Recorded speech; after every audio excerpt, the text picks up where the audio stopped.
రాజ్యాంగబద్ధ వ్యవస్థలు 3 మనకి. ఒకటి శాసన నిర్మాణ వ్యవస్థ. మనమందరం ప్రజాప్రతినిధులు ఎన్నుకుంటుంటాం. ఆ ప్రజాప్రతినిధులు అసెంబ్లీ, పార్లమెంటులో చట్టాలు చేస్తారు. దాన్ని శాసన నిర్మాణ వ్యవస్థ అంటారు.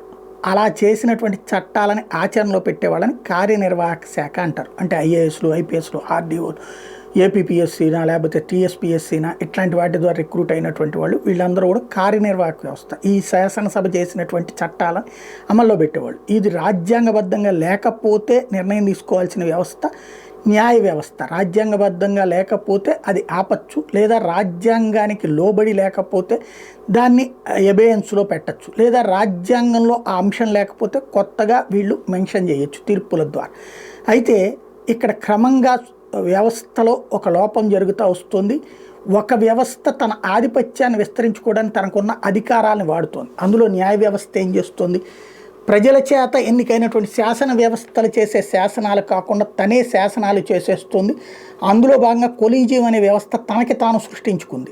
ఆ వ్యవస్థలో ఎవరిని ఒక న్యాయమూర్తి ఇంకొక న్యాయమూర్తి నియమించుకున్నారు. ఒక ఐఏఎస్ ఇంకొక ఐఏఎస్ నియమించుకోవడానికి లేదు, ఒక ఐపీఎస్ ఇంకొక ఐపీఎస్ నియమించుకోవడానికి వెళ్ళలేదు, ఒక ఎమ్మెల్యే ఇంకో ఎమ్మెల్యే నియమించుకోవడానికి లేదు, ఒక ఎంపీ ఇంకొక ఎంపీ నియమించుకోవడానికి లేదు. కానీ న్యాయ వ్యవస్థలో ఆ విధమైనటువంటి జరుగుతూ వస్తుంది. ఇది మరొక అడుగు ముందుకేసి ఇతర వ్యవస్థలలో న్యాయ వ్యవస్థ ఆధిపత్యానికి ప్రయత్నాలు జరుగుతున్నటువంటి వేళ తాజాగా ఏదైతే ఎన్నికల సంఘంలో కావచ్చు, అట్లాగే ఇతర సిఈసి, ఈసీల నియామకంలో కమిటీ వేయాల. అందులో అధికారపక్షం ప్రతిపక్షంతో పాటుగా సుప్రీంకోర్టు న్యాయమూర్తి కూడా ఉండాలన్నటువంటి గతంలో ఇచ్చిన తీర్పుని తోసిపుచ్చుతూ ఒక చట్టాన్ని చేసింది మోడీ సర్కార్. దాంట్లో ఒక వ్యవస్థని ఏర్పాటు చేసింది. ఆ వ్యవస్థని సవాల్ చేస్తూ లేదు సుప్రీంకోర్టు న్యాయమూర్తి కూడా ఉండాల్సిందే అన్నట్టు, సుప్రీంకోర్టు చీఫ్ జస్టిస్ కూడా ఉండాల్సిందే అంటూ మళ్ళీ ప్రయోజన వ్యాజ్యం దాఖలైంది. ఇప్పుడు విశేషం ఏంటంటే